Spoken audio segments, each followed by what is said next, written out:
Então cá vamos. Om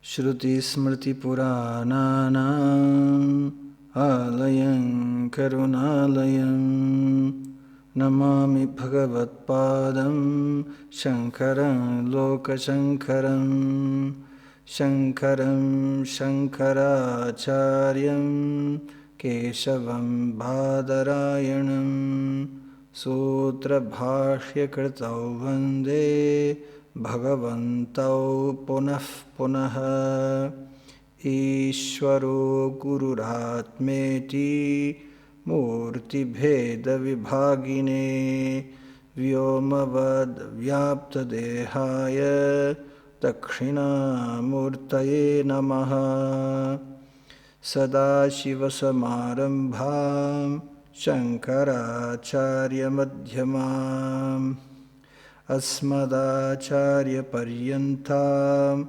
Vande Guru Paramparam. Om Sahana Bhavatu Sahanau Bhunaktu Sahaviryam Karavavahai Tejasvinavadhitamastu ma vidvishavahai. Om Shanti Shanti Shanti. Vedanto Jnana Diposti Tamo Nashana Kridyataha Samsara Moksha Kritchaiva Vedantaya Namo Namaha. Sarva Vedanta Siddhanta Gocharam Tamagocharam Govindam Paramanandam Sadgurum Pranatosmyaham.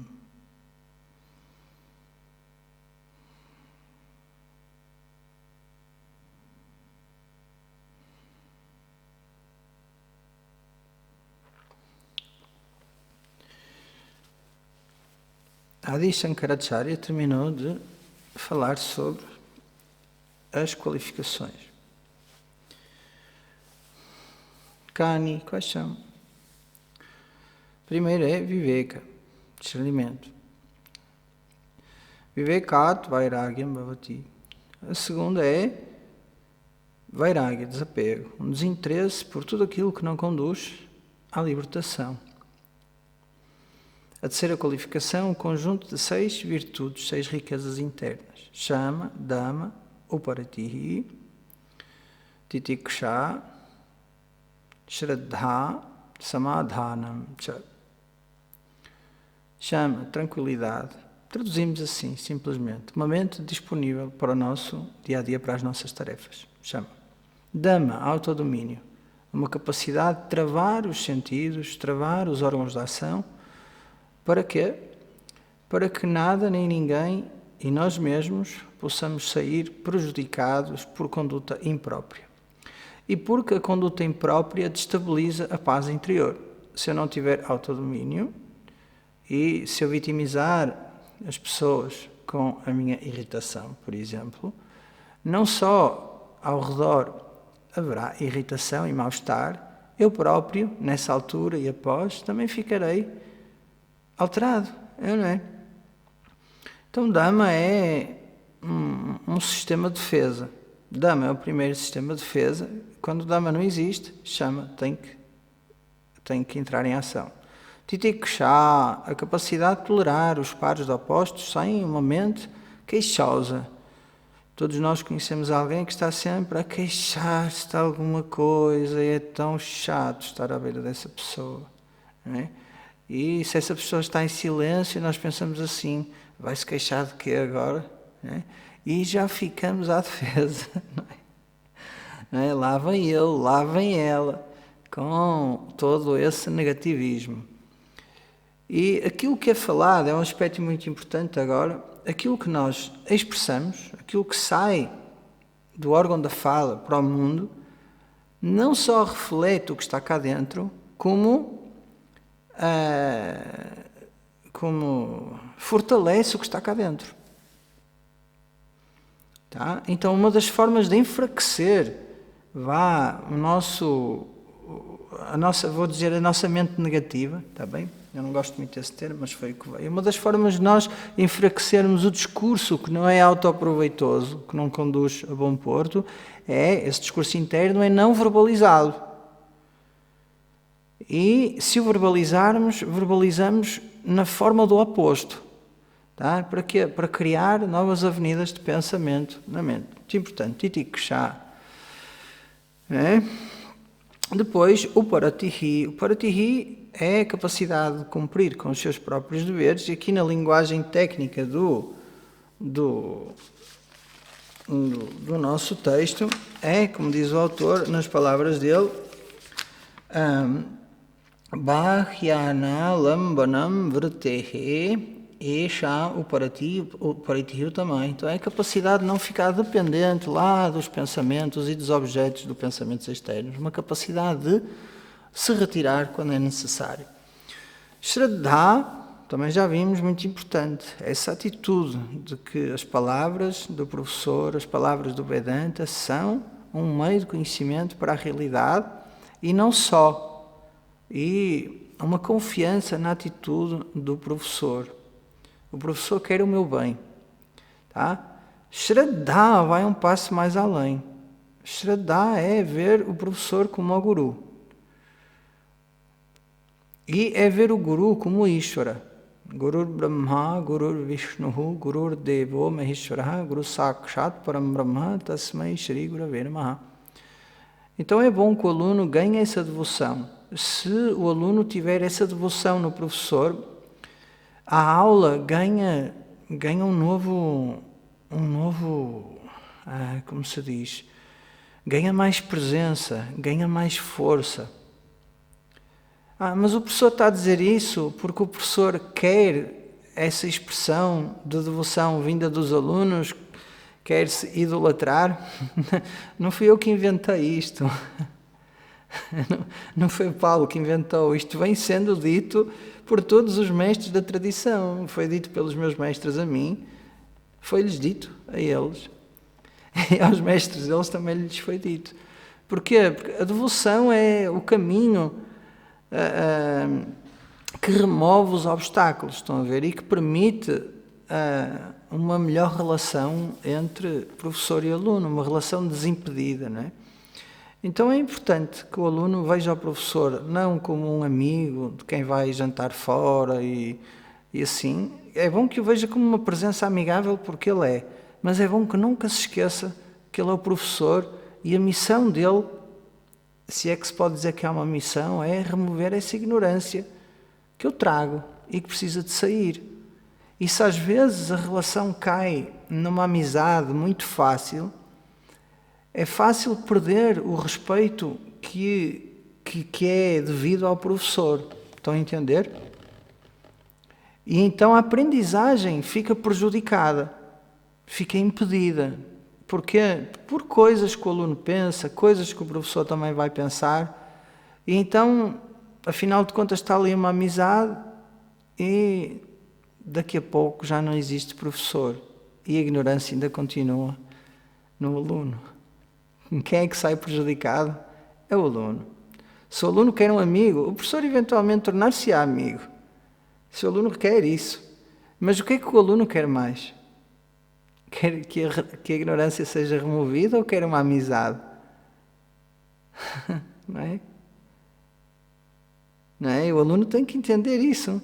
Não é? É mais importante o aluno ver-se livre da causa do sofrimento do que ganhar uma nova amizade. A amizade virá com o tempo. E no meu caso específico vem muito cedo, porque eu sou muito acessível às pessoas. Não é? Vem muito cedo. E corro o risco de prejudicar o aluno com isso. Estão a entender? Então Shraddha vai até aí, vai até esse ponto de ver o professor como guru. Tá? E depois ver. E quando eu digo guru, significa mesmo alguém que nos guia, que não só está ali a ensinar, não, alguém que nos guia nas várias áreas da nossa vida. Ok? Shraddha e depois Samadhanam, essa capacidade de se manter focado no estudo, tá? A longo prazo e a curto prazo. Então foi isto que nós vimos. E depois, a aula passada, que foi segunda-feira, o compositor Bhashyakara, ele falou da importância do Mumukshutvam. E nós paramos no verso número 28. Então vamos ler o verso 28. Repitam depois de mim. Manda madhyama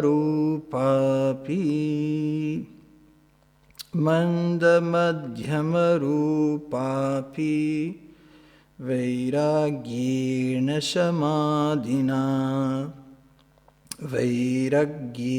samadina prasadena guroseyam pravriddha suyate phalam.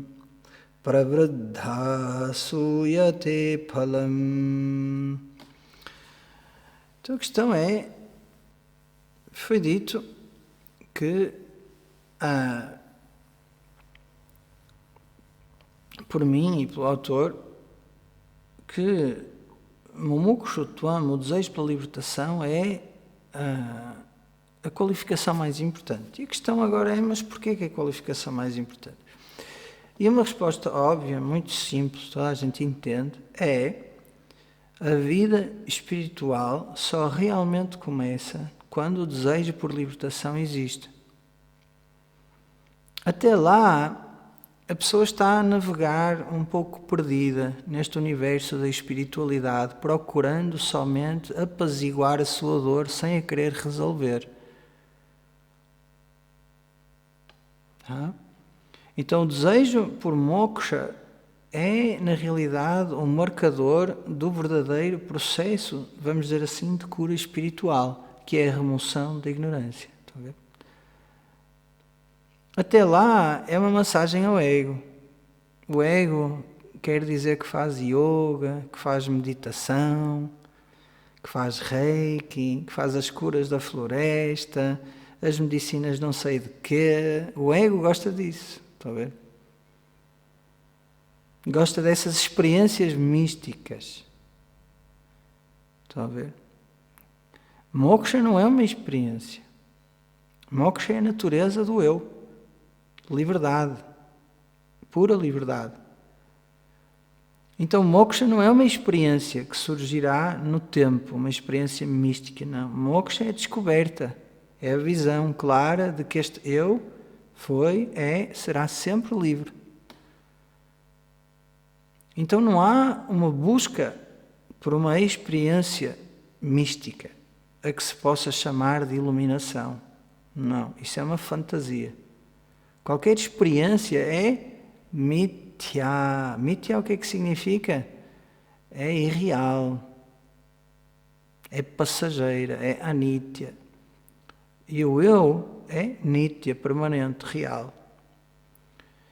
Então esse desencantamento ou essa desilusão, e usa a palavra desilusão no bom sentido, que é a pessoa estava iludida sobre o que era esta trilha espiritual e agora desiludiu-se beneficamente, vendo com clareza, tendo posto os pontos nos is, que moksha só vem com o conhecimento deste eu real, porque a ignorância sobre o eu real existe. Então nada mais vai servir para a pessoa a não ser ganhar o conhecimento. Estão a ver? É aqui realmente que começa a busca espiritual e que começam as grandes transformações internas da pessoa. Porque há um reformular de toda a estrutura das prioridades da vida, até que a prioridade da vida passa a ser moksha. E tudo o resto coadjuva, ajuda a esse processo. Não é? Então, essa é uma das razões, não é? Uma das razões que é pela qual é fácil de ver, não é?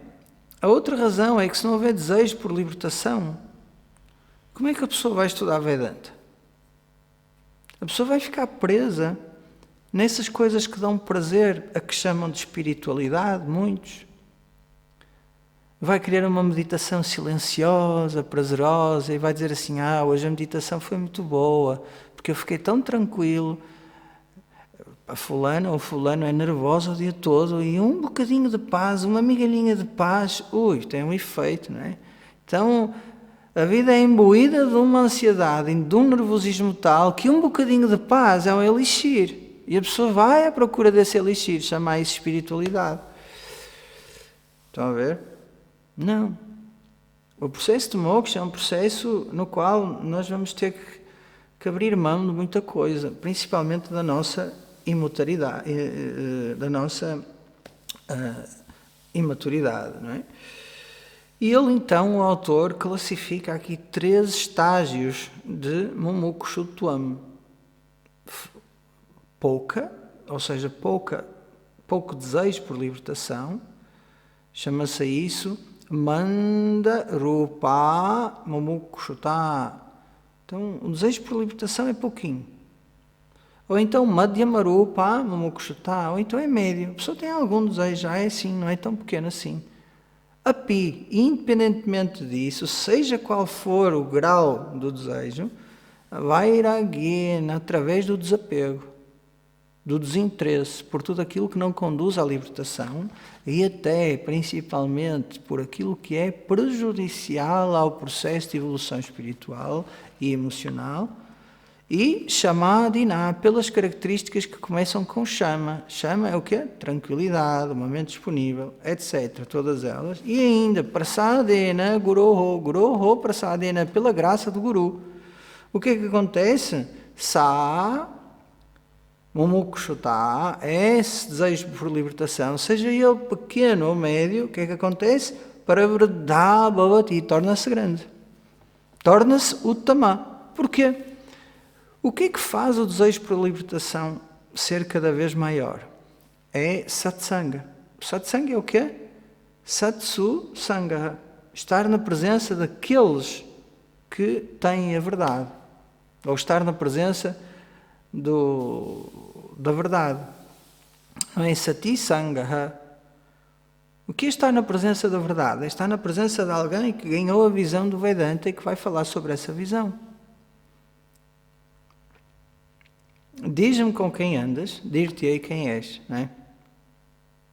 Toda a mãe vive preocupada com as companhias do filho, é ou não é?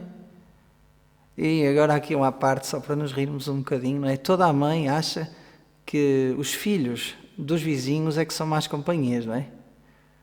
Os meus filhos são santinhos, não é? Os outros é que são más companhias. Toda a mãe pensa isso, afinal quem é má companhia aqui? São os meus, são os outros, não é? A mãe procura sempre defender o filho, não é?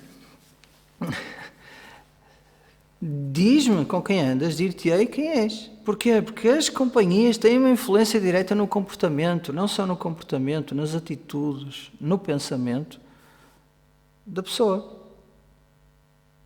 Então, quando nós estamos na presença do mestre e dos restantes alunos e dos outros professores que aprendem com esse mestre, nós vamos vibrar nessa companhia, nessa energia de grupo, nessa forma de pensar. Quem é que vai sair beneficiado? Todos saem beneficiados. E todos falam da libertação, todos falam disto, todos falam daquilo, que foram àquele templo, que foram ao outro templo, e a pessoa começa a ganhar o quê? Um gosto por essa vida espiritual. E o professor fala do moksha, todas as aulas o professor fala do moksha, a certa altura o aluno, puxa, eu quero moksha. Então o interesse do aluno vai subindo. Quanto mais desinteresse existe por tudo aquilo que não conduz à libertação, eu vou dizer aqui, não abandonem o vosso companheiro ou a vossa companheira, não abandonem o vosso trabalho. Abandonar a vida não é prática, não é desapego, é escapismo. Não interpretem mal as minhas palavras. O setup das coisas, a disposição das coisas na nossa vida tem várias áreas, não é? Profissional, relacional eu digo amigos, familiar, não é? Os meus hobbies, etc, etc. Tem as áreas que tem. Todas elas são lugares onde eu posso crescer e praticar os valores, praticar o desapego. Desapego nos relacionamentos.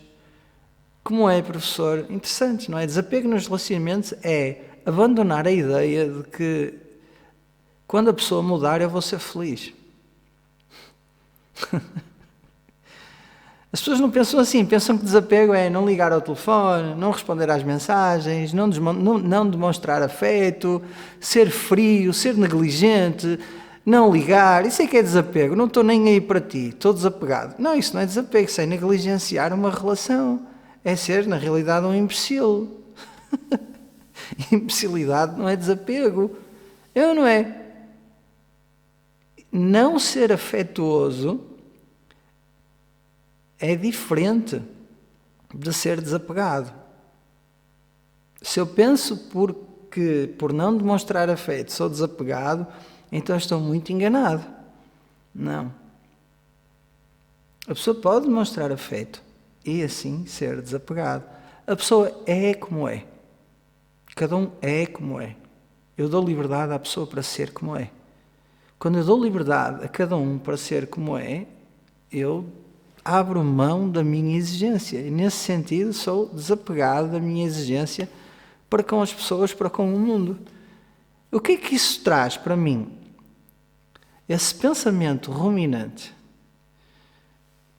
que está na cabeça, que é desta forma, aquela pessoa tem que fazer isto e tem que fazer aquilo, porque se não fizer não sei quem, eu fico livre disso. A minha cabeça fica livre e desocupada, uma paz. Estão a ver? Quando eu abro mão da exigência de mudar o mundo, a minha mente fica pacífica. Ai, professor, mas há tanta coisa errada no mundo, como é que o professor diz uma coisa dessas? Temos que mudar o mundo, não é? Olha, eu vou ser sincero, o Vedanta não é feito para ativistas. Não é? Ou se dedicam ao ativismo, ou então se dedicam ao Vedanta. Porque então vamos defender a causa dos animais, vamos defender a causa dos velhinhos, vamos defender a causa das crianças, vamos defender a causa das mulheres. Não faltam aí causas para ser defendidas. Existe um ativista dentro de ti? Sim. Todos nós temos um ativista, todos nós temos um ninja, todos nós temos um herói, todos nós temos um vilão dentro de nós. Escolham uma causa e dediquem um bocadinho do vosso tempo a essa causa. E pronto, esse ativista já fica apaziguado. O que é que está aí dentro, não é? Fica apaziguado. Agora, dedicar a vida toda a uma causa implica não estudar o Vedanta. O tempo não chega para tudo. Não pensem que o tempo chega para tudo. Com muita minha tristeza, e falo, e a Maria João agora vai ficar contente, eu estudei um pouco da astrologia védica, cheguei a ter umas poucas aulas com o Dean, um professor e um astrólogo americano, aluno também do Swami Dayananda. Quando eu vi a intensidade que era necessária para estudar a sério Jyotisha, eu pensei assim, o tempo não dá para tudo. Eu tenho o sânscrito, tenho o canto, tenho, acima de tudo, o Vedanta. Não tenho tempo para fazer tudo. Então, adeus, astrologia. Alguém há de cuidar da astrologia, pensei eu. Quando eu precisar da astrologia, há de haver alguém que vai fazer esse papel muito bem e que gosta muito disso. E é a Maria João, uma excelente astróloga, está ali num quadradinho. Não cabe a mim. Então eu desapeguei-me dessa ideia de que eu precisava da astrologia. Eu não preciso da astrologia. Gosto, mas a vida é feita de prioridades. É? Então a mente, quando nós nos desapegamos de certas ideias, essas ideias é que estão na forma do apego. A mente ganha uma certa calma, estão a entender? Então, o vairagya é muito importante. Porque se houver calma, a pessoa pensa com clareza, mede as coisas. É? O apego turva a mente. Pinta muitas vezes a mente de uma cor que a pessoa perde o discernimento. Deixa de viver a sua vida para viver a vida de alguém. É muito complicado, não é? Tão bonito isto que a gente aprende aqui no Vedanta, não é? Tão profundo, ajuda tanto a nossa vida. E depois Samadhi, com, chama, então, a prática da tranquilidade e de todos os outros valores. E, obviamente, estar na presença do professor é muito importante, não é? E aqui é muito importante nós vermos os 4 defeitos, que eu já falei disso, e penso que 2 vezes, do resultado das ações. E o primeiro defeito é anityatvam, não é? Tudo que eu conquisto neste mundo é impermanente. O que é que o buscador da verdade quer? Segurança permanente, paz permanente. Qual é a única coisa que é permanente? É o eu. Então o aluno tem que conhecer o eu, se quer essa paz permanente, quer essa segurança permanente. Tem que conhecer o eu. A ação não traz isso, o resultado da ação não traz isso.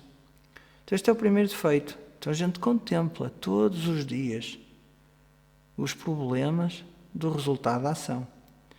Este é o primeiro. O segundo, qual é? Atriptikaratvam. A incapacidade de conferir plena satisfação sempre, não. Os órgãos dos sentidos cansam-se de desfrutar determinado objeto.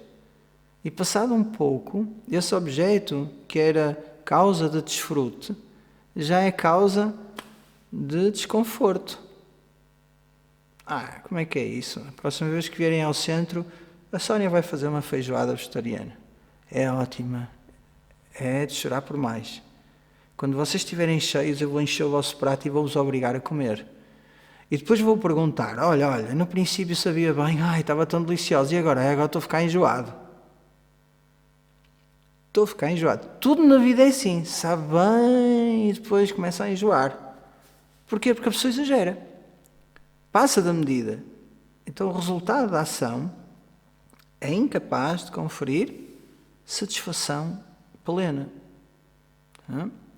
Depois, dukkhamishritatvam está misturado com um bocadinho de desconforto, dor. Que a pessoa para conquistar alguma coisa tem que lutar, tem que ganhar essa coisa que a pessoa quer. Depois, há um esforço e um desconforto naturais para manter isso que a pessoa conquistou. E, como nada se mantém para sempre, isso que a pessoa conquistou, eventualmente, perder-se-á. Então há a dor da perda, a dor da conquista, a dor da proteção e a dor da perda. Estão a ver? Então, tudo que seja um ganho, seja ele qual for na nossa vida, à exceção de moksha, à exceção da libertação, tem esta dificuldade.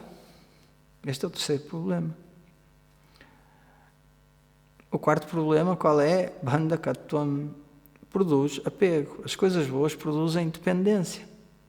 A pessoa quer mais, é um problema. Então, nós vemos em nós e nos outros, diariamente, dia após dia, estes 4 defeitos do resultado da ação. E entendemos, através da ação eu não vou conseguir a plenitude que eu tanto procuro, porque o resultado da ação é ilimitado e tem estes problemas. Logo, deixa-me dedicar-me ao Vedanta, que é totalmente diferente. É a busca pelo conhecimento do eu. E este eu já é limitado, então é um reconhecer, um dar-se conta, através da remoção da ignorância, de que eu já sou esse ilimitado. Então vejam, é o ganho daquilo que sempre esteve ganho. E o ganho daquilo que sempre esteve ganho nunca se perde. É? Nunca se perde. Está lá. Já é a própria natureza da pessoa. Então, nesse sentido, é contrário ao resultado da ação. É oposto, de facto. Não é? Então, esta é outra forma da pessoa desenvolver as características. E depois, para desenvolver as características, não é fácil. Eu dou por mim a ser uma pessoa apegada. Às vezes até apegada à minha forma de pensar. Não é? Não é fácil. Todos nós gostaríamos de ser um pouquinho mais calmos, Ai, professor, eu explodo, fervo com tanta facilidade. Ai, o meu companheiro, coitadinho, ele é que paga, ele é um santo. Eu é que estudo Vedanta, professor, ele é um santo. Ouço tanto isto. Ele não estuda, não percebe nada, mas é muito mais santo do que eu. Professor, como é que eu ganho calma, não é? Vejam, se moksha não é, vá, a cenoura à frente do burrinho, perdoem a expressão, não estou a chamar burros, mas se não existe esse prémio que é moksha, sendo tão difíceis de ganhar as qualificações, porque são, a pessoa desistia de as ganhar e pensava assim, opa, que se dane, quero lá saber, sou uma pessoa impulsiva, afinal de contas a raiva já me conseguiu tanta coisa, dou 2 berros e cá em casa isto fica tudo pronto. As mães é assim, as mães são doces, até explodirem. Quando explodem dão 2 berros e depois as coisas começam a funcionar em casa. De repente a roupa já está no cesto da roupa suja, de repente o quarto já está arrumado, então a raiva parece funcionar, parece que resulta. Muitos líderes lideram pela raiva, estão a ver? Só que a raiva, ela destrói a paz que a pessoa quer, não é? Não é? Então as qualificações não são fáceis de ganhar. De facto, meus queridos, nos dias de hoje, em plena Kali Yuga, aqui no Ocidente como nós estamos, o mais difícil de ganhar são as qualificações. E assim que elas forem ganhas, o Vedanta é entendido assim rapidamente. O Paulo está sentado na sua postura de professor, como o Dakshinamurti, assistindo às coisas. E de vez em quando vem um aluno que já estuda comigo há algum tempo, a minha mente está muito agitada, professor. E eu contemplo, realmente, porque é que a mente está agitada?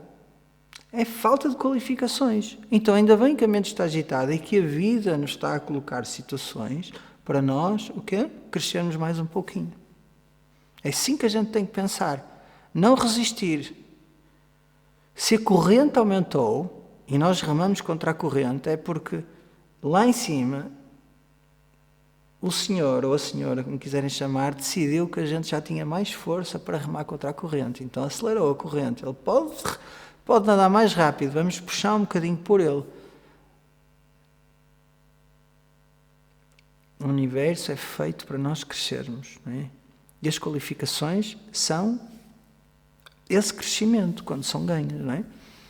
E na realidade, vejam, não há uma qualificação a ser ganha, é na realidade um abdicar da nossa ignorância e da nossa imaturidade. Nós já somos calmos por natureza. Não é? Nunca ninguém viu alguém dormir profundamente, não é sonhar, dormir profundamente agitado. Não, quando a pessoa dorme profundamente, seja a Cláudia Schiffer, não é? Ou seja o Pinto da Costa, que não é lá muito bonito, não é? O Pinto da Costa é um presidente do melhor clube do mundo, que é o Futebol Clube do Porto, não é? É essa. Só estou a espicaçar alguns. Ambos, feio ou bonito. Eu espero que esta aula não seja ouvida por nenhum familiar de Pinto da Costa. Se está a ouvir, foi só um exemplo, nada pessoal, eu realmente aprecio a força e a juventude do Pinto da Costa, que voltou-se a casar com 80 e tal anos, pela 5ª vez, penso eu. Ok, dito isto, seja bonita ou feia, jovem ou velha, rica ou pobre, todos ficam com aspecto pacífico quando dormem tranquilamente. É ou não é? Porquê? Porque paz é a nossa natureza. Então, é só remover as coisas que obstruem a manifestação dessas qualificações, dessas qualidades, dessas virtudes, não é? Então, ainda bem que temos moksha. Moksha vai trazer tudo atrás, tá? Então, se for assim, as qualificações, não é? Suyate palam, tá? Então, mukshutvam, grande, mukshutvam, que já se desenvolveu, vai dar, então, o resultado. Qual é o resultado? É moksha, não é? O resultado é moksha, não é? Então, é isto que é preciso dizer aqui neste verso. Vamos continuar.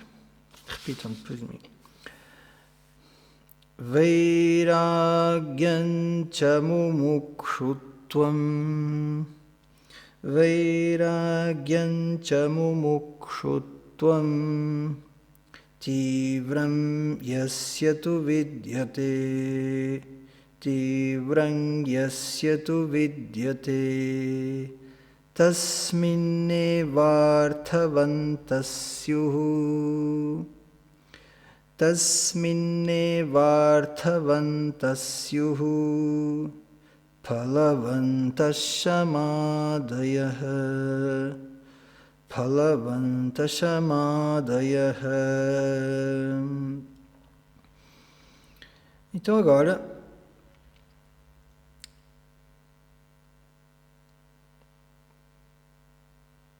o autor explica Vairagya e Mumukshutvam em termos da sua importância.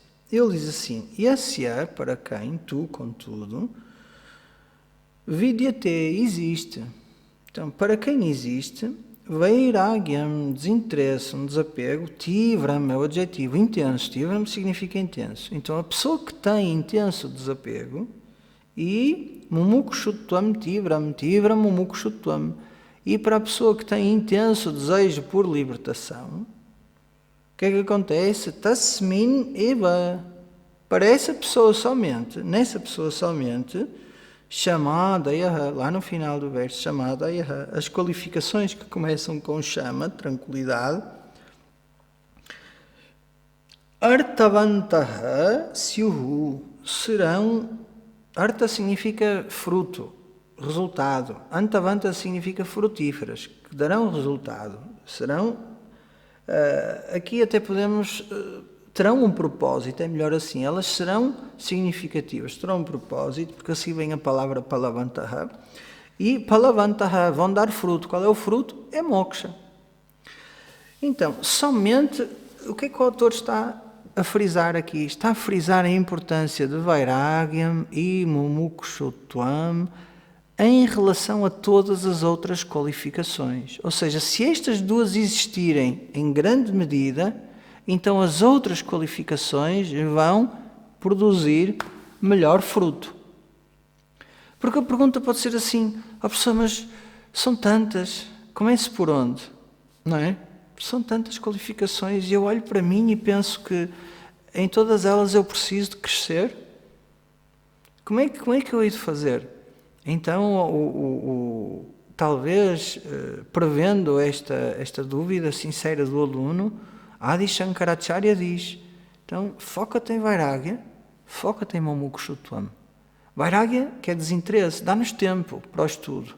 E quanto mais nós estudamos, estamos em contacto com os outros alunos, com o professor, mais cresce o desejo pela libertação. É ou não é? Por isso é que as pessoas começam a estudar Vedanta, se realmente se aplicam, ficam apaixonadas por Vedanta.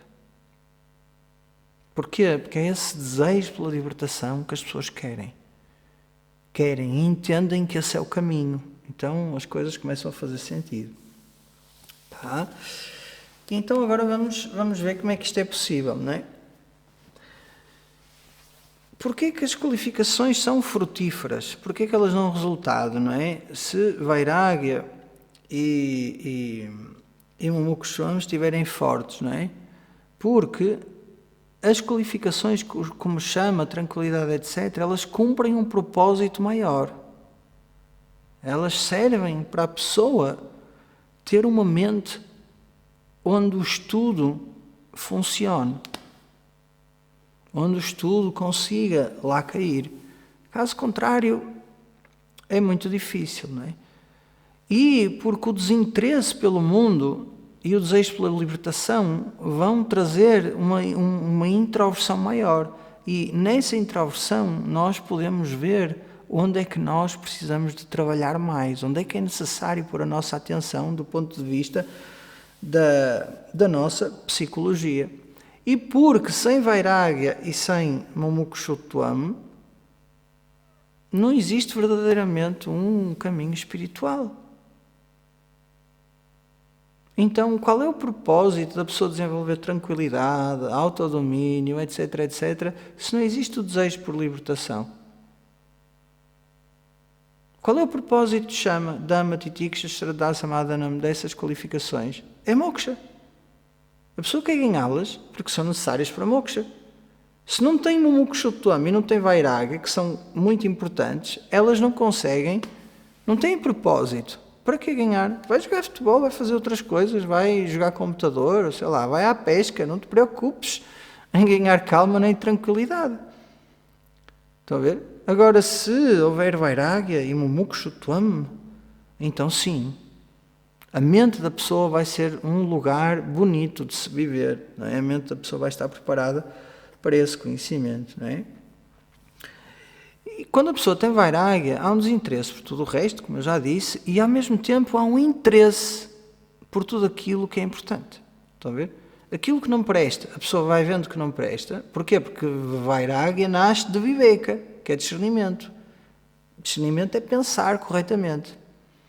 Uma das coisas que o Vedanta faz e o sânscrito faz é ajudar a pensar com clareza, a pensar corretamente.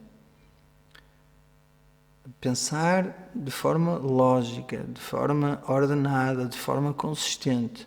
Ver as coisas com clareza. E isso faz com que a pessoa consiga distinguir aquilo que interessa e aquilo que não interessa. Então, se houver vairagya, obviamente não vai haver vairagya por chama dama, vai haver o quê? Vairagya por tudo o resto e vai haver um interesse por desenvolver essas qualidades e fazer com que elas possam dar fruto, não é? E agora, isto foi apresentado de uma forma afirmativa, pela positiva. Se vairagya e mumukshutvam forem fortes, então as outras qualificações dão o resultado. Qual é o resultado? É moksha. E se forem fracos? Então, pode ser a pergunta de um aluno e Adi Shankaracharya responde o que é que acontece se forem fracas. E Adi Shankaracharya vai responder dando uma analogia. Vai usar o exemplo da miragem no deserto. Quando nós, na areia do deserto, no chão do deserto, vemos água. E essa água não existe. É uma água imaginada, vista por nós. Então vamos ler o mantra 30, o verso 30. Etayor mandata yatra Etayor mandata yatra Virakta Tvamumukshayoho Virakta Tvamumukshayoho Marau Salilavattatra Marau Salilavattatra Shamadher Bhanamatrata Shamadher Bhanamatrata. Então qual é a ideia aqui? Então vamos primeiro aos versos e depois eu explico a ideia. Yatra significa em quem, tá? Yasmin Purushe, na pessoa em quem. Viraktatvam, Viraktatvam é um sinónimo de vairagya, um desinteresse, um desapego, e mumukshutvam. Então, a pessoa para quem vairagya e o desejo por libertação, etayoho, estes dois, mandata, são pequenos.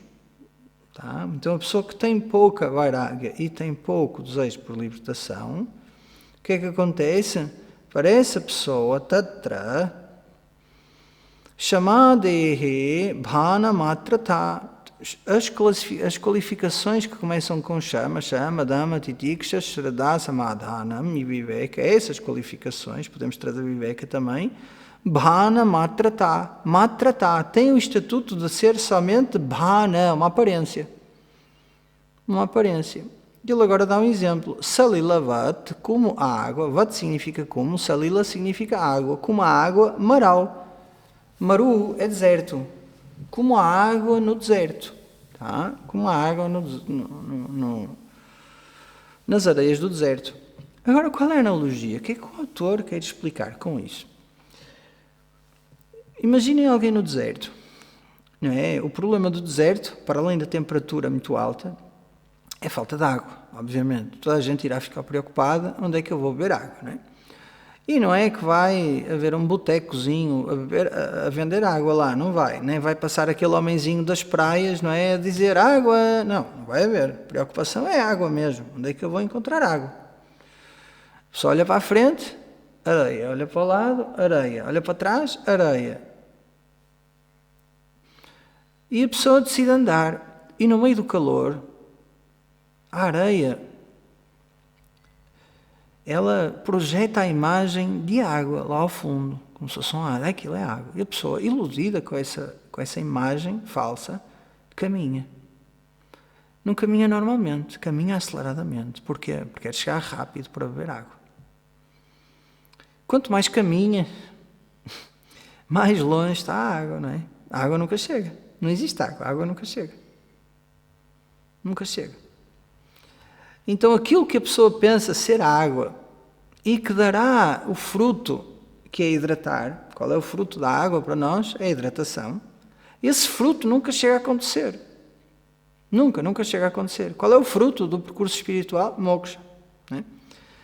Então a pessoa que tem pouco vairagya e pouca mumukshutvam não vai ter o fruto da espiritualidade. E nem vai tanto um pouco o fruto normal que é dado por Shama, Dhamma, Uparatihi, Titiksha, Shraddha e Samadhanam. Estão a ver? Isto são tudo coisas da mente. Estas 6 qualificações são da mente. Shama, Dhamma, Uparatihi são mentais. Então a mente da pessoa não vai ser um receptáculo adequado para quê? Para receber o conhecimento. Estão a ver?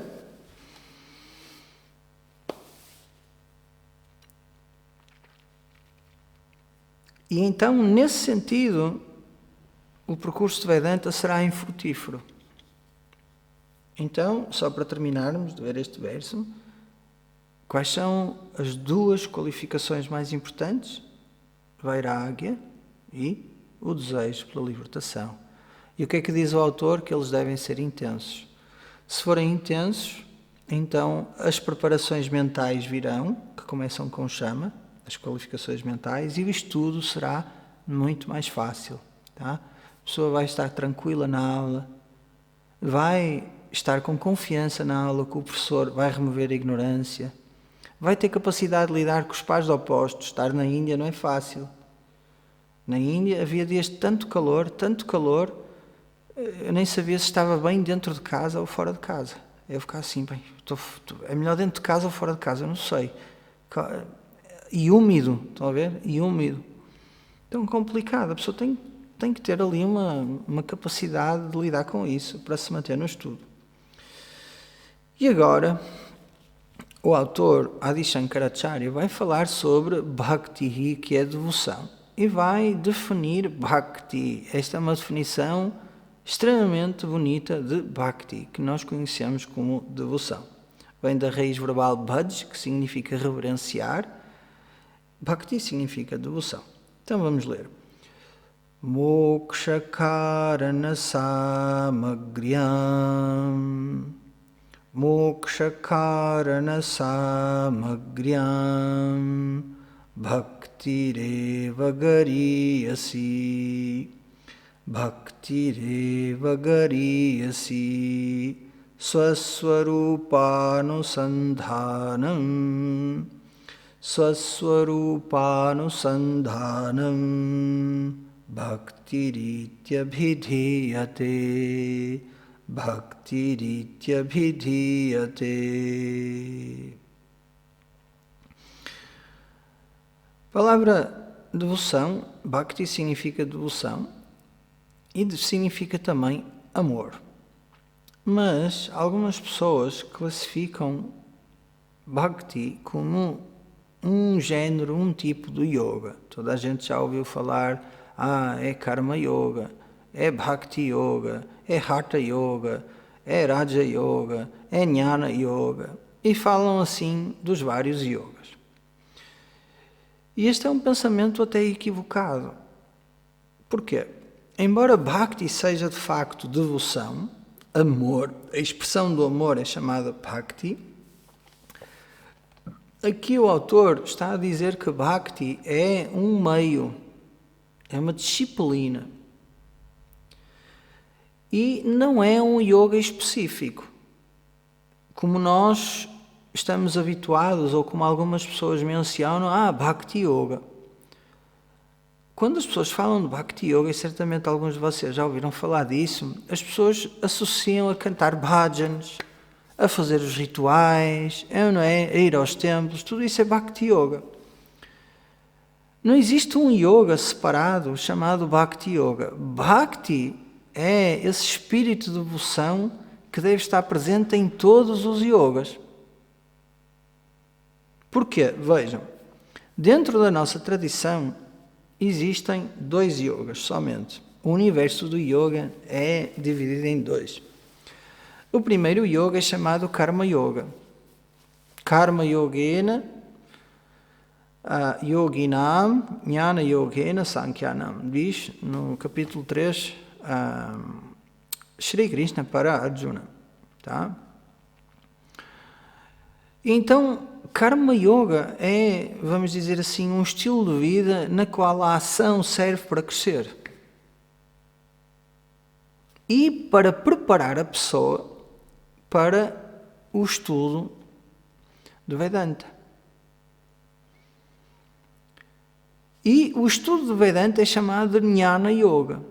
Então a vida toda resume-se a estes 2 yogas, Karma Yoga e Jnana Yoga. Karma Yoga é o yoga da ação. Que tipo de ação existe? Que tipos de ações existem? Então existem Kaika Karmani. Karmani são ações feitas com o corpo. Dançar é uma ação feita com o corpo. Eu não é? Estou a dançar, feita com o corpo. Qual é a predominância da ação onde é que incide? No corpo. Se eu cantar mantras, é Vachika Karmani. São ações orais. Certo? Ações orais. E depois temos o quê? Manasa Karmani, ações mentais. Logo, não existe um yoga separado chamado Bhakti Yoga. Porquê? Porque nas ações físicas, nas ações verbais ou orais e nas ações mentais eu tenho que ter o quê? Devoção, é ou não é? Então vejam, a devoção é algo que deve acompanhar a ação, seja ela qual for. No contexto espiritual falando. Tá? E o que é uma ação física? Uma ação física que expressa devoção é puja, por exemplo. Uma homa, um ritual ou um yaga. A prática de yoga com os asanas. A saudação ao sol, Surya Namaskara. Então, Karma Yoga é o yoga da ação no qual eu uso o corpo, uso a fala e uso a mente para expressar a minha devoção através da minha relação com Ishvara. Estão a ver? Fisicamente eu relaciono-me com Ishvara, porque faço a saudação ao sol, faço a puja. Oralmente eu também canto os mantras, as músicas devocionais, o canto devocional. E mentalmente também faço o que é o Upasana, que é a meditação japa. Om Namah Shivaya, Om Namah Shivaya, é mental. Então vejam, mentalmente eu expresso a minha devoção. Oralmente eu expresso a minha devoção e fisicamente eu também expresso a minha devoção, oferecendo incenso, vela, lamparina, fruta, comida, essências ou fragrâncias, roupa, etc. Estão a ver?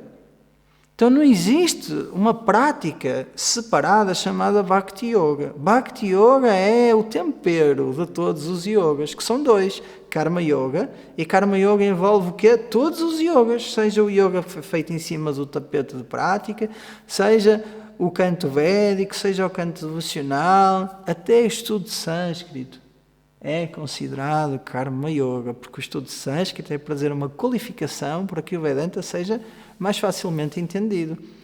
O estudo de sânscrito é Saraswati Puja, Puja para Saraswati. Ai, que bom, professor, quero aprender sânscrito. Eu estou cá, você espera. Para já ainda estou eu a ensinar, assim que a Susana ficar mais liberta, depois vai ser a Susana a fazer a alfabetização e essas coisas todas. Depois eu só vou dar o sânscrito mais avançado. Para já ainda é o Paulinho. Depois, quem sabe, também será. Eu gosto do que faço, mas pronto, fico mais liberto para fazer outras coisas. Ok? Então não existe um yoga separado chamado Bhakti Yoga. Isso é uma... Perceberam logicamente porquê? Perceberam que não existe? Apesar das pessoas dizerem que existe um yoga separado, não existe. Bhakti Yoga, se querem chamar yoga, é esse espírito de devoção, essa atitude devocional que deve estar presente em todas as formas de yoga. Seja Karma Yoga, e dentro do Karma Yoga nós temos tudo. Porquê? Porque Karma Yoga é feito para crescer, para lidar com os gostos, com as paixões e com as aversões, não é? E depois Jnana Yoga. Professor, como é que existe devoção em Jnana Yoga? Não é? Em Karma Yoga eu expresso a minha devoção fisicamente, oralmente e mentalmente. E em Jnana Yoga, que é Vedanta, eu expresso a minha devoção por Ishvara como querendo conhecer Ishvara. Está a ver? Já não é mais pedir coisas a Ishvara, é mais eu quero te conhecer. Afinal, quem és tu que dás tanto? E essa devoção culmina no maior amor, que é o amor universal e incondicional, que é a descoberta de que a união sempre lá esteve entre Jivatma e Paramatma, entre o indivíduo e o todo. Que a crença da desunião foi causada pela ignorância, que na realidade eu nunca estive separado de Ishvara. O Karma Yoga ajuda a pessoa a chegar ao Vedanta, mas não remove a ignorância. Certo? Porque Jnana Yoga remove a ignorância, então Jnana Yoga é chamado de devoção, de Bhakti. Estão a ver? Porquê? Porque é aquilo que diretamente confere a união. Não é bem que confere a união, na realidade remove a ignorância que projeta a separação entre Jiva e Ishvara. Nós estamos unidos. Só existe uma existência, que é chamada Ishvara. Estão a ver? Então, porque é o meio direto para essa união, vamos dizer assim, amorosa com Ishvara, que é a descoberta de que eu sou Ishvara. Essa é que é a verdadeira união, quando eu descubro que sou. Porquê união? Porquê devoção e união? Qual é a relação? Falta explicar isto agora. Devoção e amor são sinónimos, não é? O amor é uma força que aproxima. Quando eu digo que são sinónimos, a devoção é uma expressão de amor, tá? Então, a devoção é uma causa do amor. E como a causa permeia o produto, então, como eu disse ontem na aula do Upanishad, certo? Então, obviamente, a natureza da devoção é amor, não é? Daí eu dizer que são sinónimos. Ok? Então, a devoção, sendo essa expressão do amor, tem o caráter de que unir. O amor une. O amor aproxima. O amor é um magneto, é um ímã que atrai para nós aquilo que nós amamos. É ou não é? Eu gosto tanto dele, vou ligar-lhe. Gosto tanto de sânscrito, vou estar em contacto com o sânscrito. Gosto de ir passear, vou dar um passeio. O amor traz o objeto amado para perto de nós, ou nós é que vamos para perto do objeto amado. Qual é a união máxima que existe entre duas coisas? É quando se acreditava que essas duas coisas eram duas e depois se aprecia intimamente que essas duas coisas são uma, sempre foram uma. Essa é a união máxima, é ou não é? Quando uma coisa aparentou ser duas, mas na realidade sempre foi uma. Então é como chegar a casa, onde eu sempre estive. Estão a ver? Então a união máxima é a expressão da máxima devoção. E isso é apenas conseguido com o Vedanta. Eu acho que eu sou pequeno, limitado, isolado, mal amado, rejeitado. Porquê? Onde é que está a minha identificação? Eu sou o Paulo, este corpo, mente, personalidade, filho de tal e tal pessoa, amigo de tal e tal, professor de tal e tal, aluno de tal e tal. Este corpo, mente, personalidade, sim, foi rejeitado, às vezes foi mal amado, também foi muito bem amado. Tem todas as limitações que lhes dizem respeito. Agora, onde é que está o senso de identidade? Onde é que eu deposito a minha identidade? É no corpo, mente, personalidade ou é na consciência e existência que sempre lá esteve? que é sempre una. Isso é o que eu sou. Só existe uma existência, é una. A natureza da existência, podemos dizer então que é una, é união. É uma só. E como o Jnana Yoga, que é o Vedanta, é aquilo que permite a descoberta dessa união que sempre lá esteve, porque nunca houve separação. Não é? Nós chamamos união porque havia a crença da separação. Não é? Separação é uma crença. Não é? Se a pessoa se identifica com o corpo, mente, personalidade, então sim, há separação. Se a pessoa se identifica com o eu, nunca houve separação. Assim que a gota do oceano descobre que é água, então ela pode dizer que é o oceano, é ou não é? Correto? Enquanto não descobrir que é água, não pode dizer que é o oceano. No entanto, a gota acredita ser diferente do oceano, sem nunca ser diferente do oceano. A gota existe no oceano. E o oceano é água, assim como a gota também é água. Então a forma, ela produz um senso de separação que não é real, não é? E essa irrealidade é destruída pelo Vedanta. E esse processo de destruição é chamado Vedanta. Om Purnamadav Purnamidam Purnat Purnamudachyate Purnasya Purnamadaya Purnameva Vishyate Om Shanti Shanti Shanti Harihi Om Shri Gurubhyo Namaha Harihi Om